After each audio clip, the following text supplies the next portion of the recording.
Hey, welcome to this open hour Q&A.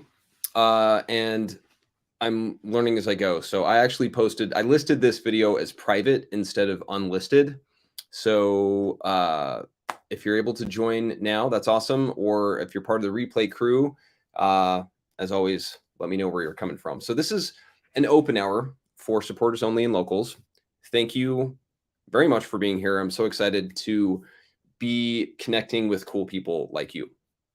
And this is uh, no agenda. I have no presentation planned. I do have a couple of questions that I am going to speak to, but then otherwise, I'm just here working on lesson 15, prepping it. I'm actually going to be filming lesson 15 today. So that's going to be coming out very soon. And maybe if there's no questions while we're kind of hanging out, I'm just going to be working on lesson 15, like I say, and maybe I can share a couple of points that some of the highlights from this or not. We'll see how it goes. So let's jump into a couple of the questions that I've had so far. And I'm going to pull this one up. This was in locals. Glenn Ragland, very cool, from Anaheim. You asked a great question. And so I'm going to read it here. I don't have the image to display, but I'm going to read it and then I'm going to speak to your question because it's a really good one having to do with the Coltrane Circle. So here we go. It says, okay, so concerning the Coltrane Circle, this is Glenn, a sausage, which I use the term sausage to refer to the groupings of notes in that circle, and I'll show you what this means here in a sec. Okay, so Glenn said, concerning the Coltrane Circle, a sausage drawn around C, G, D, and F sharp make a tritone. It's also the tonic tetrachord of the C Lydian mode. Geometrically, that applies to all four note groupings around the circles, both inside and outside. That seems far more useful to me than circling three note groups as Coltrane did. I don't see what they represent, and he is no longer around to elucidate. Thanks, Glenn Ragland. So that's a great question. And even as I read it, I'm like, music theory is so interesting. There's so many words and strange things, strange terminology, but it all will make sense here.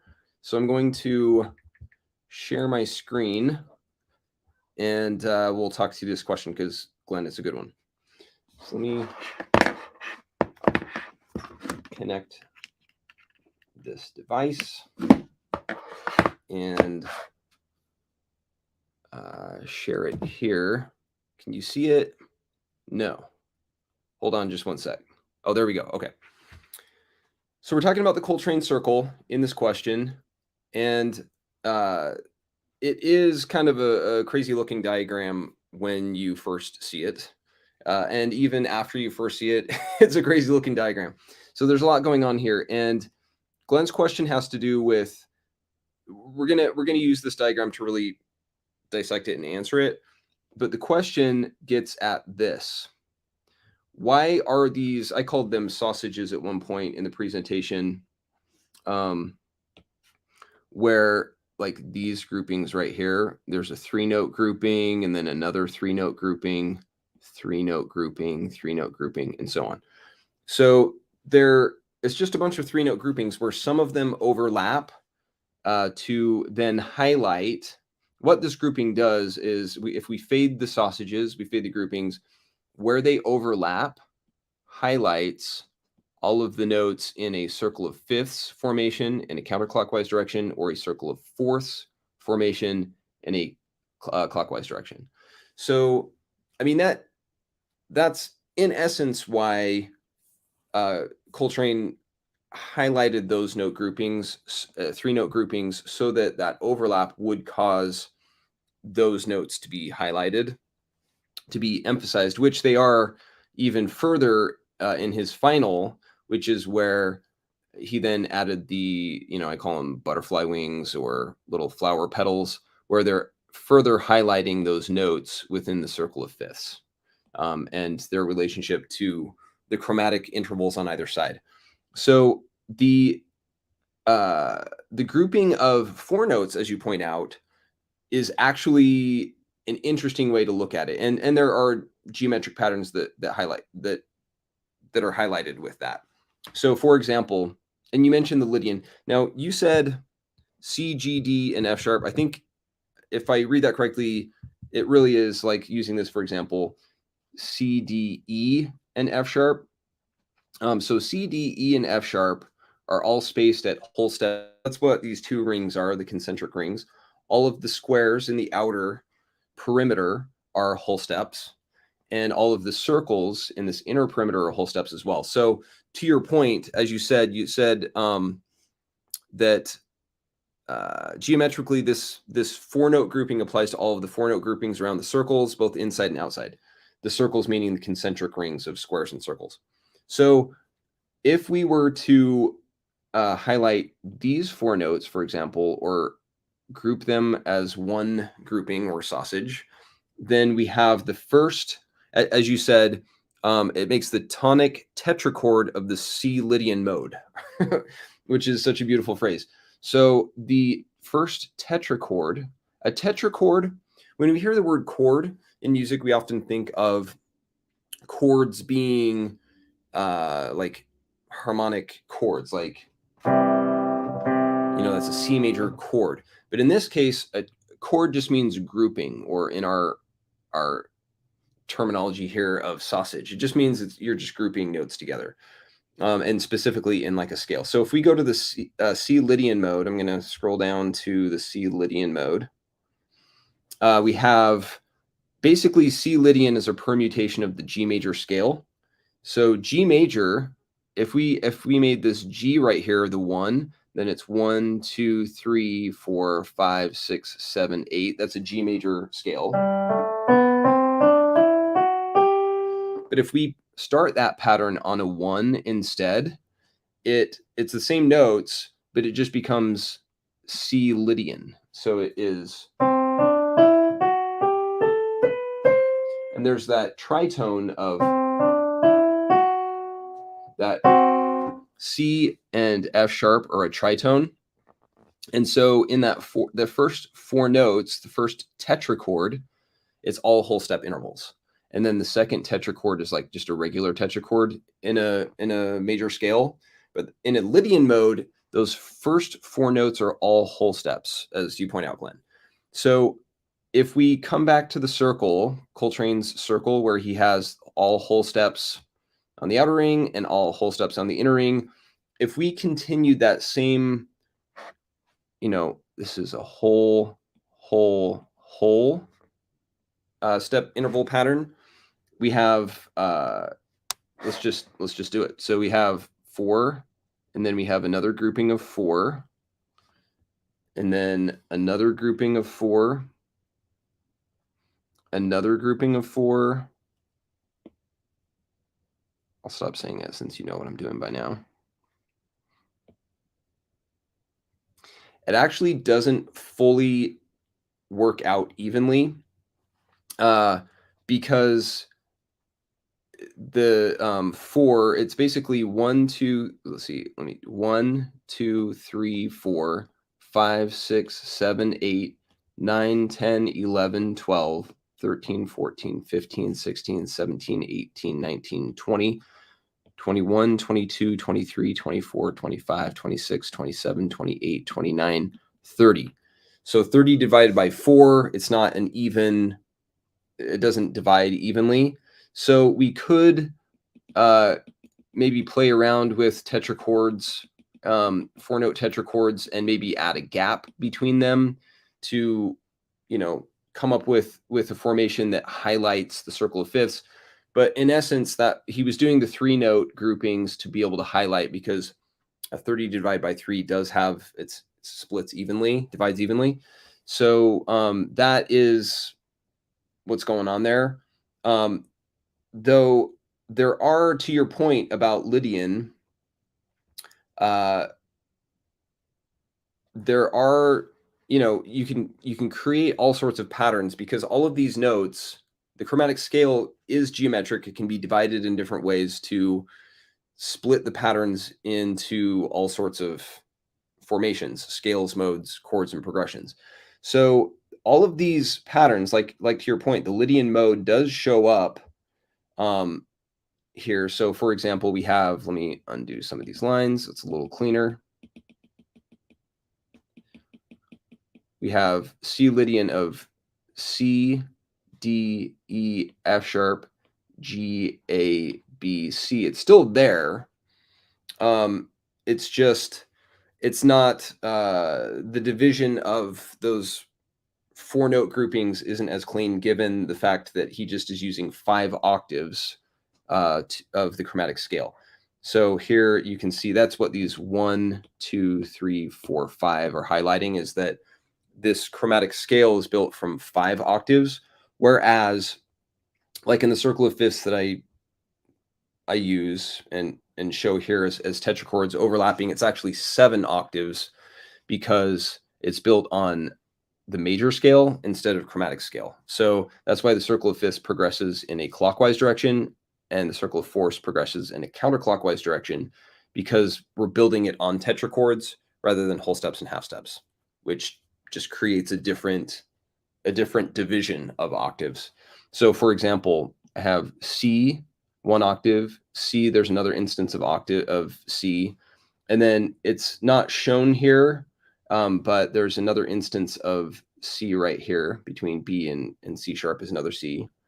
And then there's another C right here and another C right here, C right here, and a C right here. So we have, in this case, 1, 2, 3, 4, 5, 6, and 7. So there are 7 octaves, and so just the divisions and the way that the things that pop out in this image are a little different because of that. Also, just interestingly, the ones where C doesn't show up, because it's omitted because it's skipped over due to the pattern of whole steps and half steps that form the circle of fifths. You can see that these keys don't have a C. They have C sharp or D flat, depending on which enharmonic you're using. But these ones do have instance 6, 7, 1, and 2. Arbitrarily, I just started with 1 right there. But all of these have a C in them. And that is because they are the parallel modes. This is where C shows up. C shows up in all of these keys in the key of D flat, because it's the 7 of D flat. It's the 3 of A flat. It's the 6 of E flat. It's the flat 2, or the 2 of B flat. It's the 4 of F. It's the 1 of C. It's the 4 of G, and it ends right there. So that's why you have C showing up in this region of the circle of fifths, because it's parallel modes. So it would be nice if Coltrane was around, just musically speaking, and for his own life experience, of course. And also, it would be nice to have him around to elucidate on his use of the 3-note groupings, but that's just kind of a high-level look at why 3 was used rather than 4, because of the division with 5 octaves, which forms the divisions that we're working with in this circle. So hopefully that at least kind of answers or scratches the itch as far as what he was getting at there. Thank you for your question. That was a great question. Another question that I had was actually on YouTube, and I answer questions here on Locals, not so much on the other platforms, but there was a question that I thought was a good one that I wanted to speak to here that had to do with caged chords. And it was a question that I have asked myself in the past, and I wanted to speak to that as well, because I thought it was an interesting one. And there's always reasons for everything. Music, that's the beauty of music theory, is it's logical. Like there's a method to the madness, as it were. So I'm going to speak to that, and let me just plug this in. I forgot to plug this in last night, so it's running on virtually empty. So any juice it can get in the meantime, I'll give it. Okay, so the question is this. It had to do with the caged chord. No. It wasn't on the caged chords video, but it has to do with caged chords. So the question is, Why not use octaves for caged to learn the fretboard? It's more applicable and easier than trying to memorize every note without understanding why the notes are where they are in sequence. Seems like a waste of time. So the last phrase kind of says, all right, maybe this isn't a genuine question or there isn't genuine curiosity. But when I asked myself a similar question back in the day, it was with genuine curiosity, which led to the answer. So if you're here with me, it's because you're genuinely curious. So we can walk through the answer there. So let's look at, you know what? I do need to plug this in. So I'm just going to do it. All right. So you get the answer because you're here and because you really want to know. And we're going to look at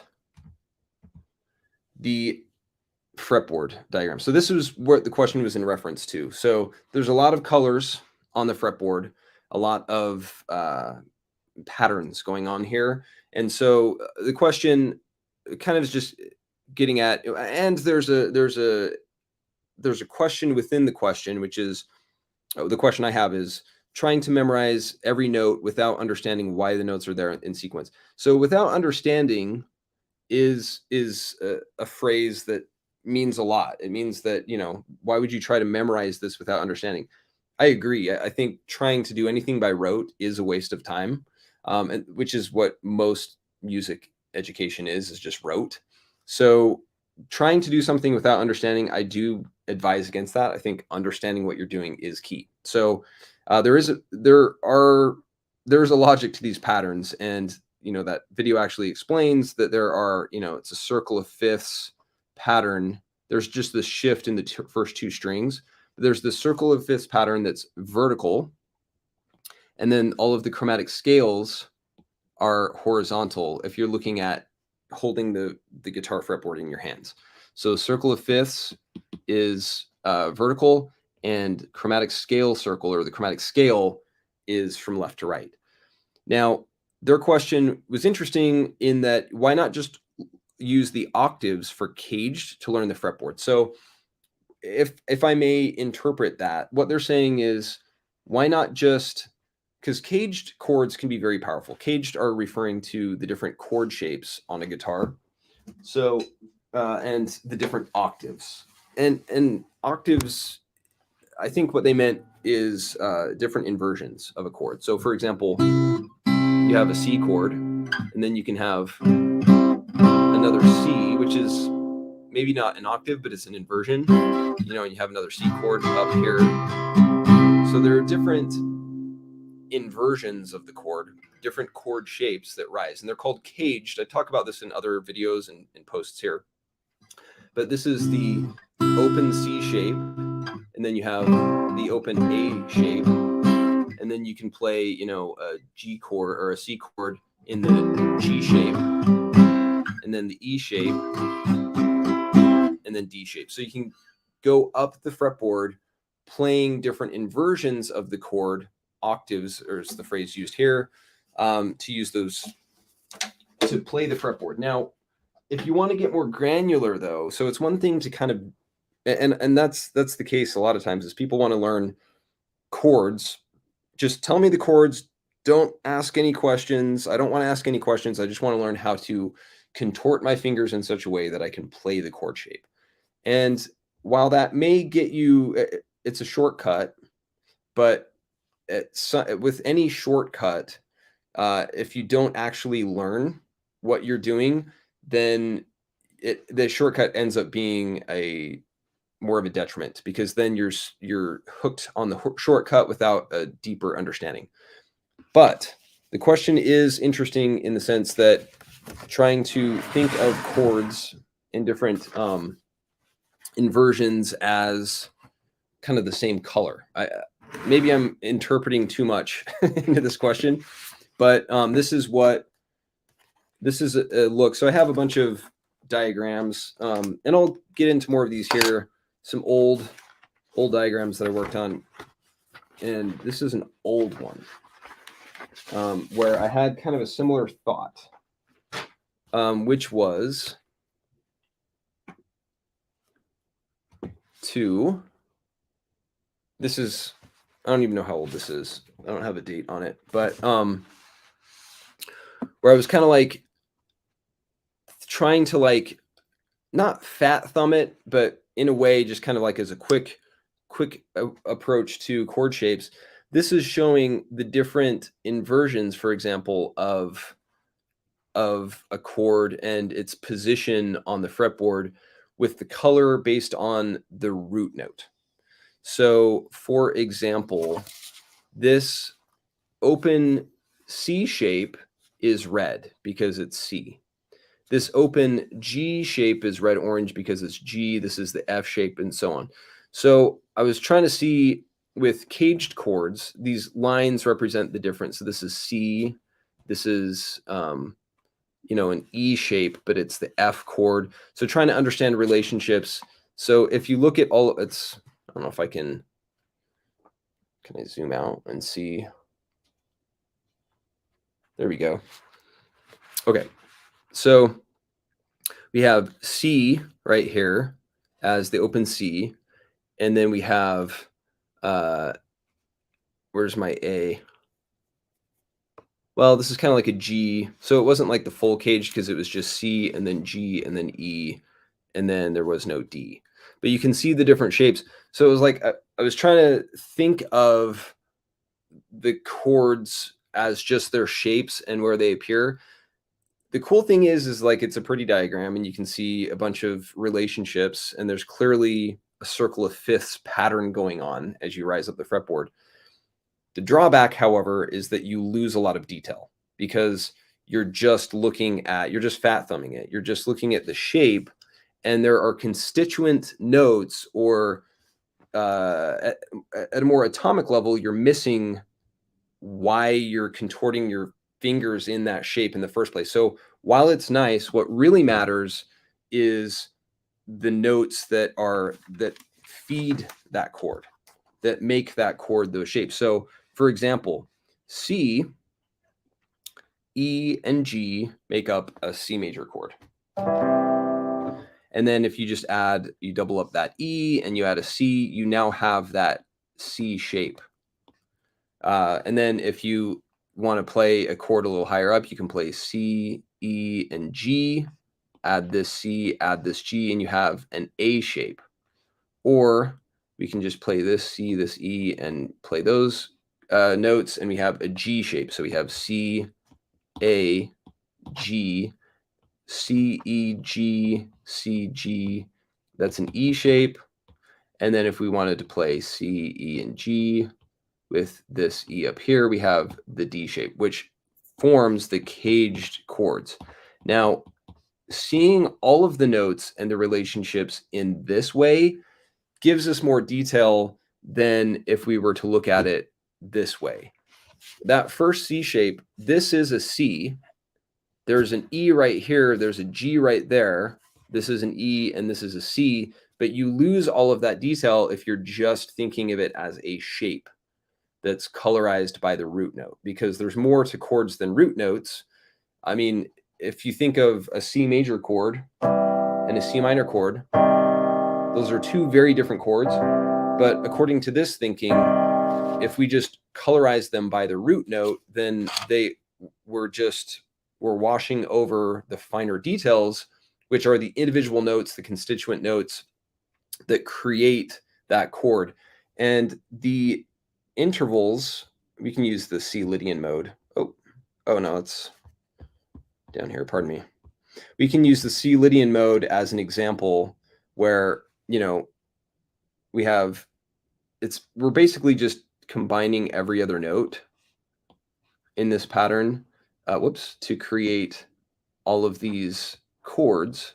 But we have C, E, and G, and then we have, the next chord is D, F sharp, and A. We're in C Lydian. But it's the undulating tertian intervals that form these chords. And if we just think of the chord as just the root, then if we just think of these chords as just the roots, then all of this information is lost. And you're at that point you are just memorizing. Like you're not actually embracing your humanity and the ability to understand patterns and the beauty of music. So that's the answer to that. I think. Oh, I was not showing my diagram. What I was trying to show here is this.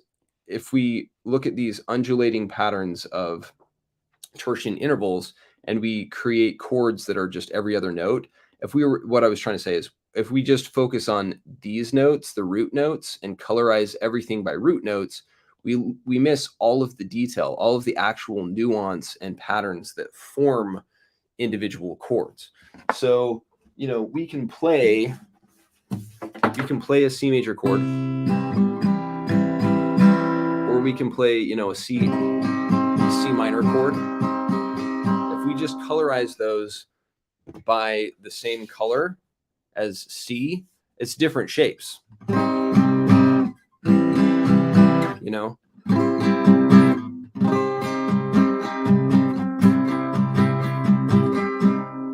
So it's a nice thought, and it's one that I had early on as well. And so hopefully, you know, the way that the question was phrased is it dismisses further understanding. Hopefully the dismissal doesn't keep that person from really understanding. I don't think they're part of the community here, so I don't know that they're seeing this answer, but it would be nice if they did. But you can see it, and it's the temptation. There's always a temptation to, well, let's just lop that off. We can do without that, you know. Like I haven't used my left arm as much today, so I'm just gonna let go. It's like, no, like you want just enough information, but not so little that you miss out on the details. Okay, so those are the questions that I had so far. I'm going to, like I say, if there are any questions that come up while I'm here, this is an open hour. So it's like at university where, you know, you just have Q&A where you can come in and ask questions. Like I said, I don't have a planned presentation. It's more just addressing questions that come up. Otherwise, I am working on lesson 15 here, which is something I'm going to be filming today. I'm doing the video for lesson 15. So I'm just going to be here, not necessarily speaking if there's nothing to speak to, but I'm keeping my eye. As I'm writing here, I'm looking up, and if there are any questions that come up over the next 30 or so minutes, then I'll speak to them. So don't mind me as I edit this paper.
Hmm.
Okay, great.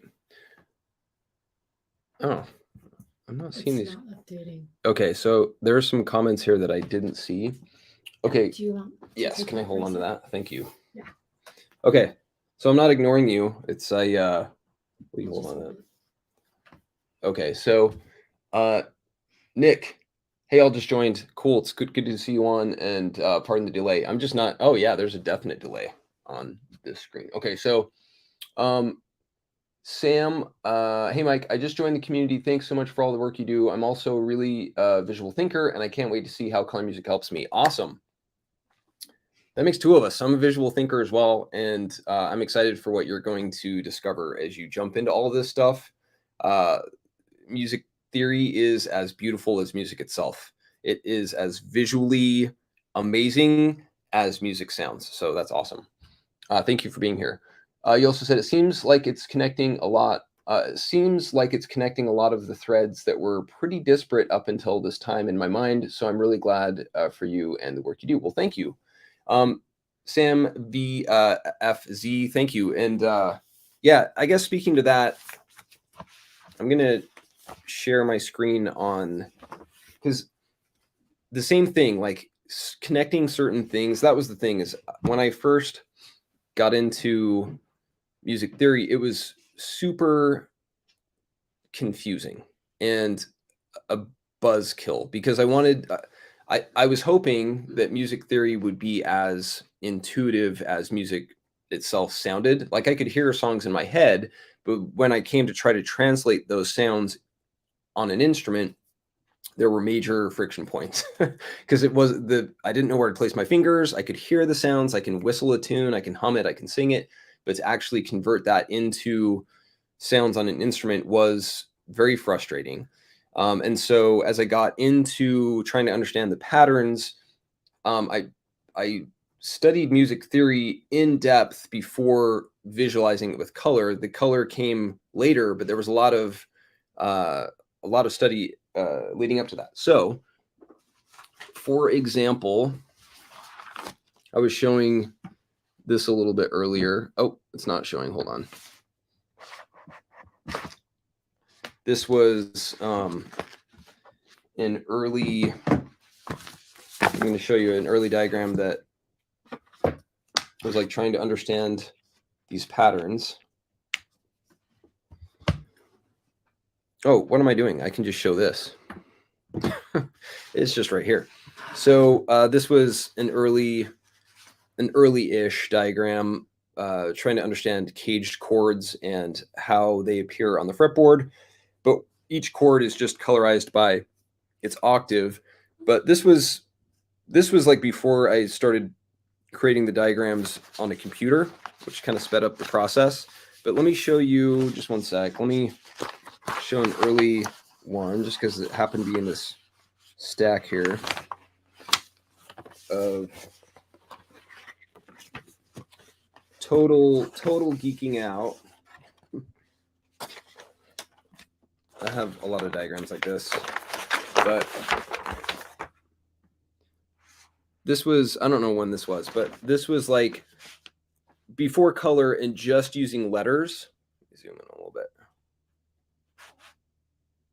So when you say connecting the threads or connecting those dots, super cool, and I can totally relate. Like this was trying to see. Actually, it's similar to Coltrane's in that that's cool. There's I honestly haven't looked at this in a long time, so I'm just kind of seeing it for the first time in a long time. So A, B, C sharp, E flat, F, G, A, B. So it's basically like Coltrane's circle. This is C, D, E, F sharp, G sharp, B flat, C. So a lot of the accidentals were still kind of confusing. You know, I was mixing sharps and flats like Coltrane does actually in his circle, but it was linear. So it was just, instead of a circle, it was two lines. Now I knew it was circular. Music was inherently circular. Oh, this isn't showing up. But yeah, like this was back when I still hadn't applied color, and seeing, you know, I was thinking of music in terms of the importance of whole steps and half steps. Like Coltrane was thinking with his, you know, two lines of whole steps, and there were, you know, you have certain groupings that lead to a circle of fifths pattern. I was thinking in terms of whole steps, and so, you know, there were two sets of whole steps, represented here, I guess, by pink and green, or red and green, and then thinking of those tetrachords. You know, this tetrachord goes from these whole steps, and then it flips over into this series of whole steps because of that half step. This is a major scale, and then that half step brings the pattern up to this and back and forth. So it was like these alternating patterns that you see in the tetrachords of the circle of fifths, but it was all a lot of letters, a lot of symbols. It wasn't very clear, very kind of cluttered, very kind of Coltrane-esque in terms of there's a lot going on. It's very visually busy, and so to be able to see it with color, and that's the cool thing, is the colors actually highlight what the patterns are trying to show, what all of these esoteric symbols are trying to show, but more intuitively, because you're using the natural patterns of sight, color, to see the otherwise invisible patterns of sound, music. And the letters, numbers, accidentals that we traditionally use obscure the patterns or make it much more convoluted than it really needs to be, because inherently they're geometric patterns. And you can see it's like it's hinting at geometry or hinting at patterns that could be more elegantly represented, but it would be a while before, you know, you can see it like this. But this was an early diagram, kind of made me think of that with your comment. I'm so glad you're here. There's like so much that I haven't even like talked about, like so much. It's really exciting. So like I say, lesson 15 is in the works right now, and it is wrapping up part 4. I'm going to be talking more about lesson 15 here once it's published.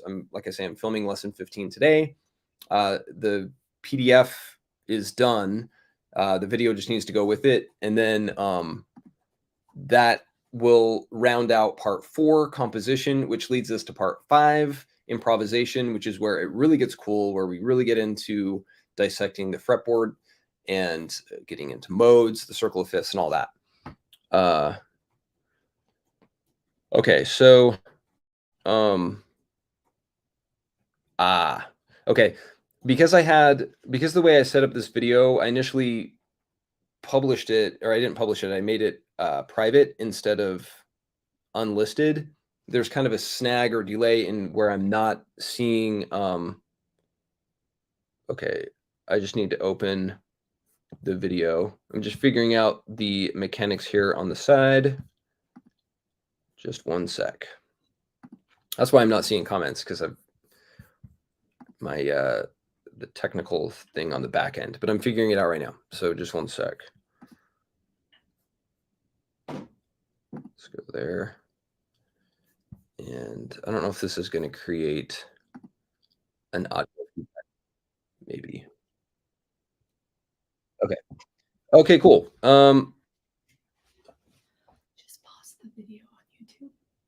Ah, okay, cool. Yeah, good call. Make sound or anything, but you'll still be able to see the comments. Perfect.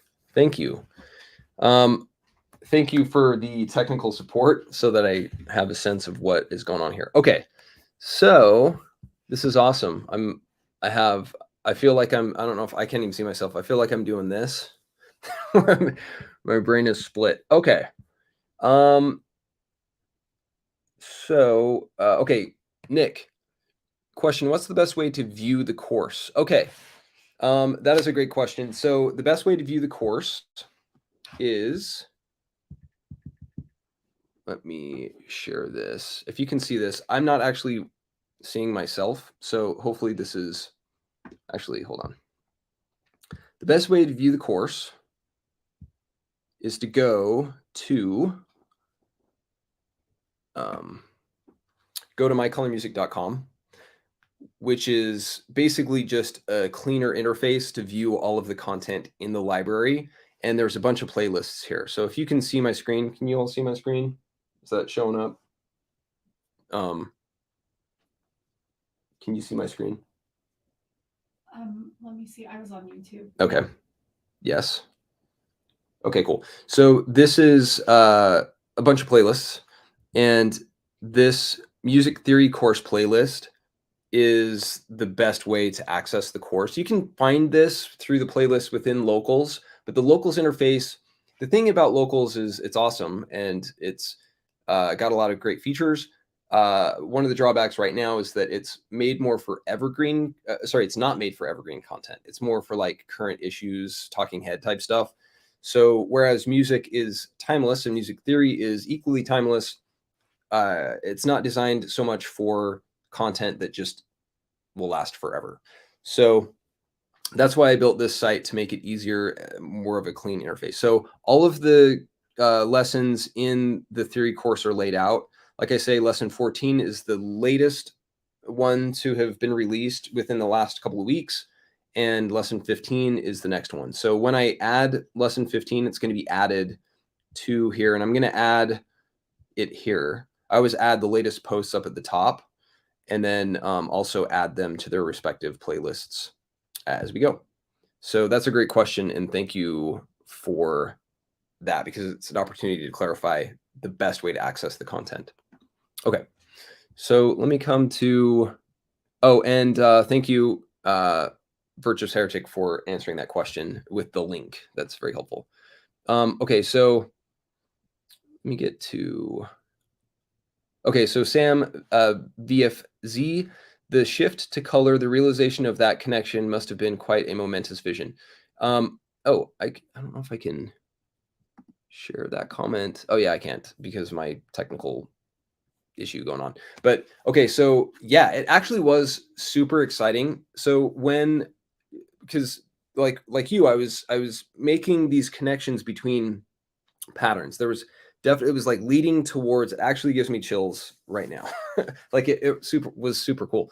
So the ability to see sound using color was like, when it first, before making that connection, it was like, oh, that would be really cool, but I feel like I need to wear a tinfoil hat. Like it seems like that that's like a little too far out.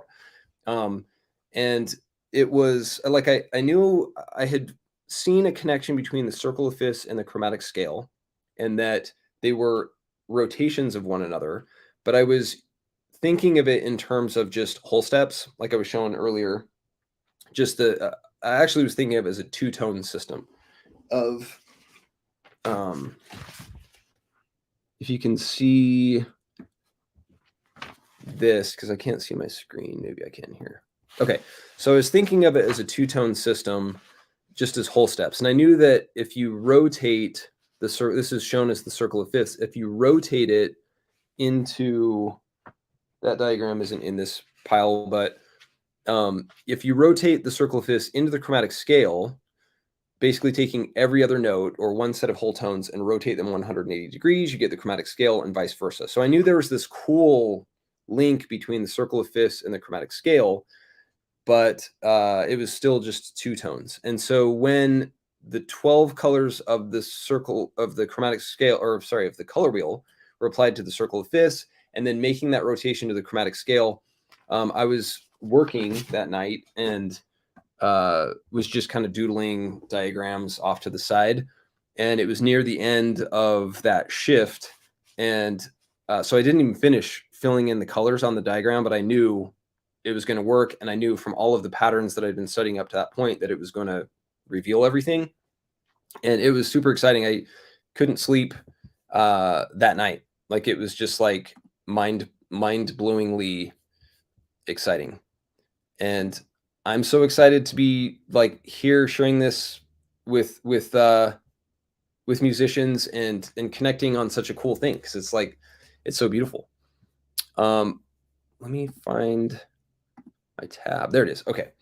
So okay, Sam, you said, and seeing your process and where you've come is tremendously inspirational. Seems like you really delved deep and were relentless in your quest for understanding the deep structures and geometries. Yes, it was it was on at that point, and it already had been on in terms of the study of music and all those patterns.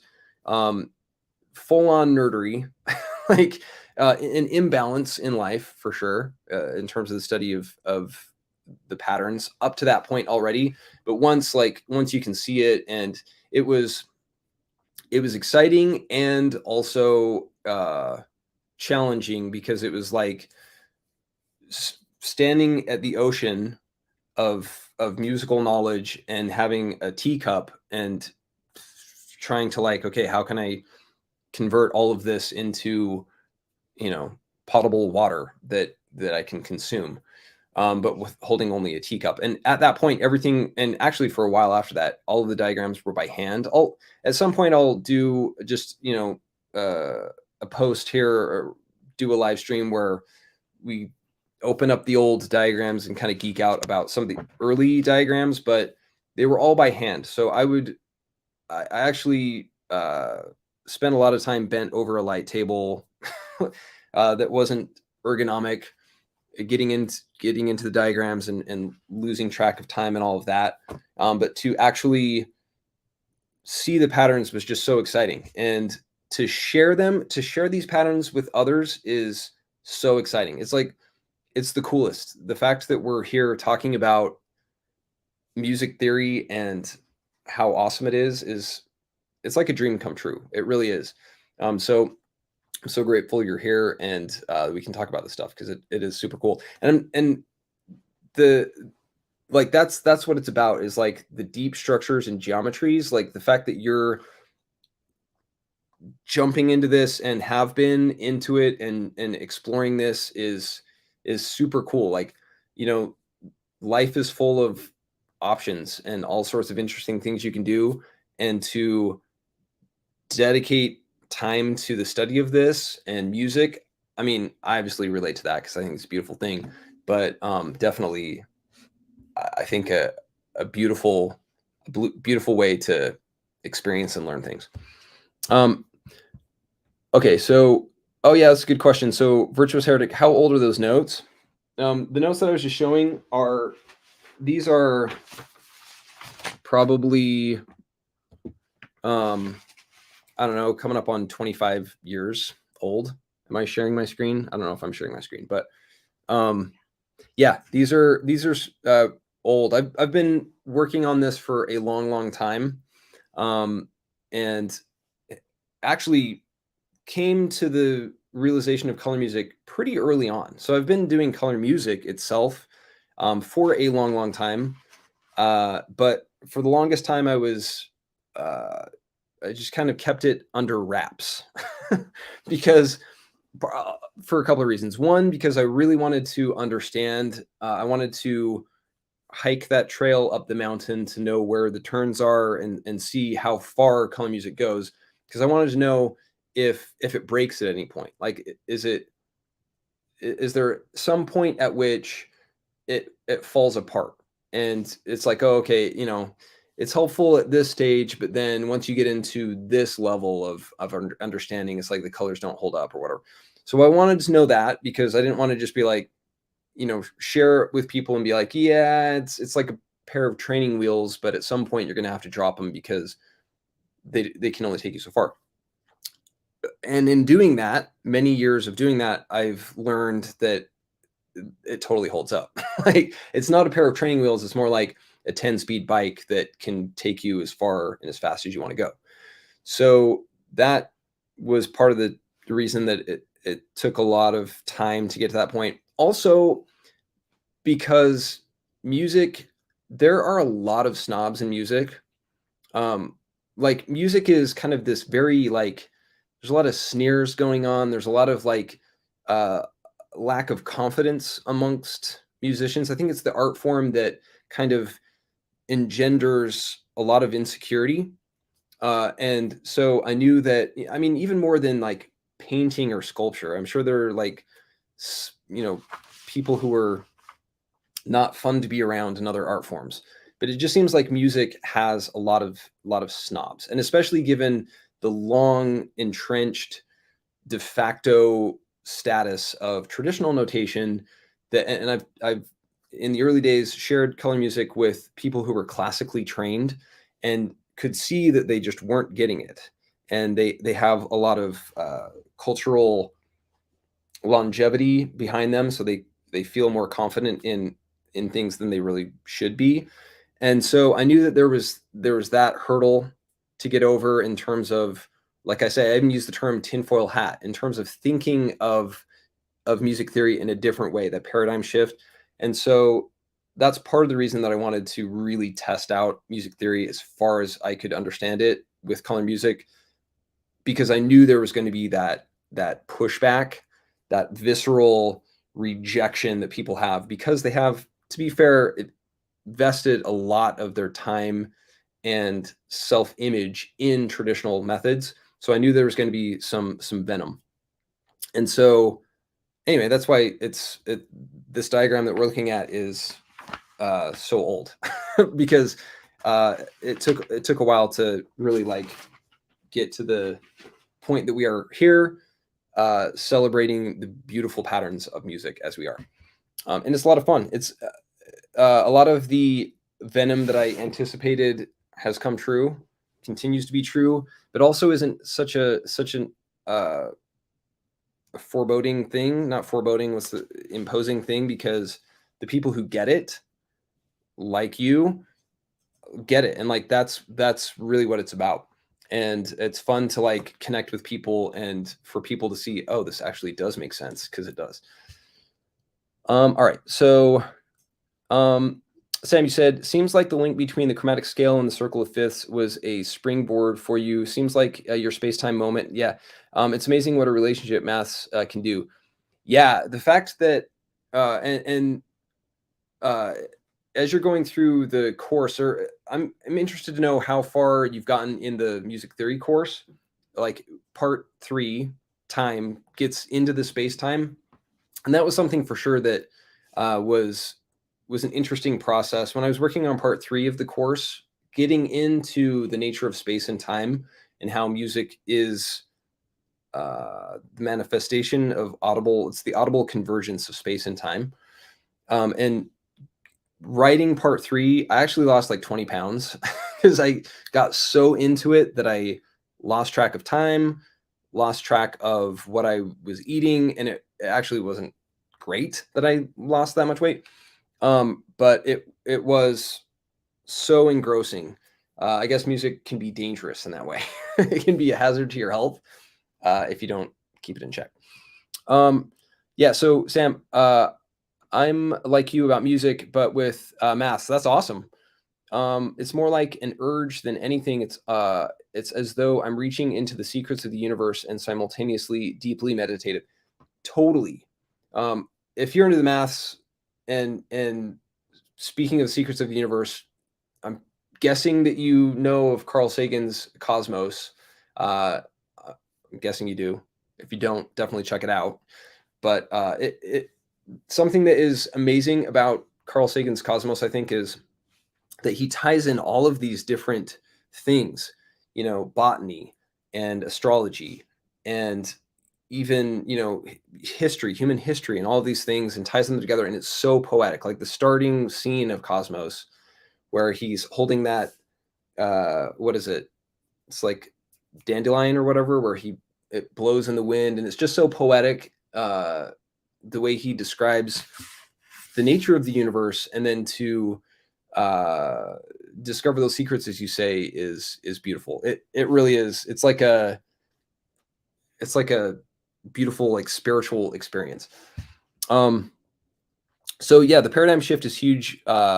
It's tough to keep your faith, but it's definitely worth it, again, because of the meditative aspect, the visuals, the sounds, the shapes, the forms. Remember Plato. Yeah, I love it.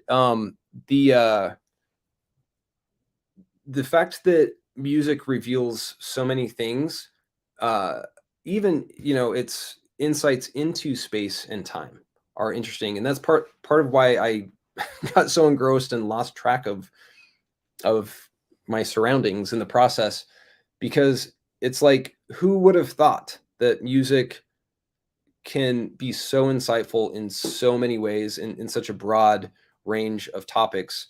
And definitely in the course, I wax philosophical, arguably pretentiously, or stepping well beyond the scope of music. But really, music touches on every aspect of life and is insightful in so many ways that it's been really cool. It's a lot of fun. Let's see. So yeah, I'm so glad you're here, and it's cool to like I say, geek out on this kind of stuff. And it is all patterns. That's cool to know that you come at things from the maths. I can see how the maths are equally. It's a rabbit hole of discovery. Yeah, thanks for the great tip. That's cool. Yeah, if you haven't checked it out, definitely check it out. I saw some of it when I was 14 and 15, but I think it was already a bit too spoiled by modern YouTube videos. Yeah. And we'll definitely try again. Yeah, and actually, if you're into audiobooks, there's an audio, like, on Audible. Well, I mean, the videos themselves of Cosmos are so amazing because they're produced really well. There's visuals that go with it, but just the book itself is narrated by LeVar Burton. If you know of him, he does a great job. Actually, it's a really good narration of that book, and he does some cool stuff with that. Yeah, Carl Sagan was interesting, and the maths are beautiful, and yeah. So I'll talk more about some of these old diagrams, dig out some of the old diagrams at some point. There's a lot of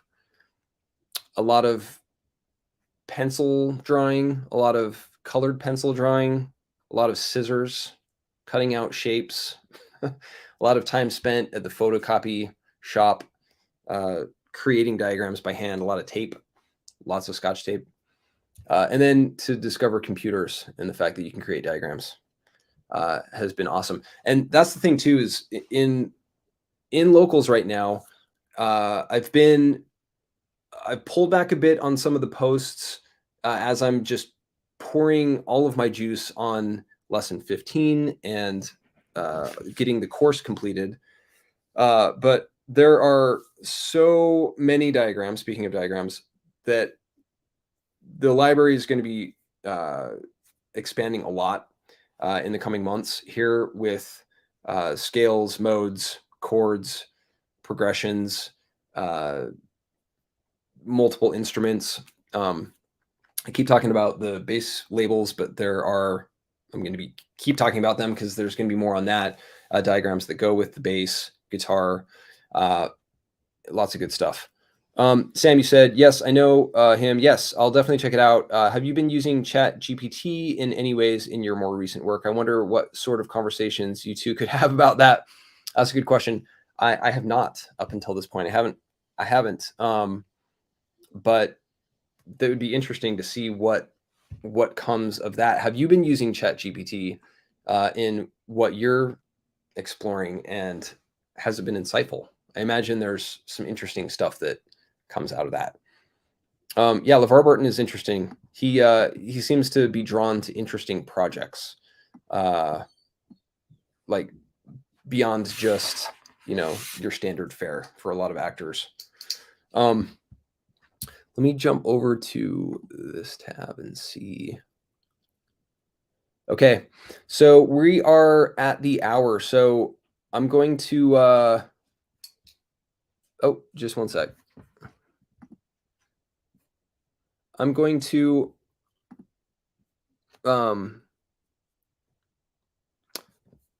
check on something really quick. Okay, cool. So this was a fun open hour.